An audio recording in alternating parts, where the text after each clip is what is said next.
సంవత్సరములు అంటున్నాడు ఒక మాటను, కాగా ఎవడైనను క్రీస్తునందున్న ఎడల వాడు నూతన సృష్టి, పాతవి గతించును, ఇదిగో క్రొత్తవాయెను.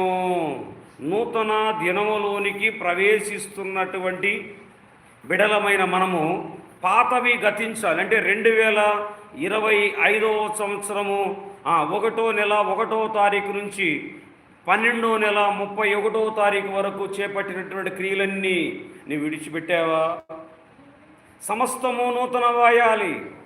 ఎందుకు సమస్తము నూతనము అవ్వాలని ఆ మాట అంటున్నంటే, పాత సంవత్సరంలో ఈరోజు ముగించిపోబోతుంది. ఒక గంట సమయంలోనే నీ పాత జీవితము, పాత బ్రతుకు, పాత అలవాట్లు, పాపపు క్రియలు, నీ చీకటి బ్రతుకులను నీవు ముగిస్తున్నావా? ఇంకా చీకటి బ్రతుకులోనే, చీకటి అలవాట్లోనే, చీకటి అనేటువంటి పాపంలోనే మ్రగ్గుచు ఆయనను నీవు మహిమపరచడానికి ఇష్టపడుతున్నావా? ఏది నీకు లాభదాయకము, ఏది నీకు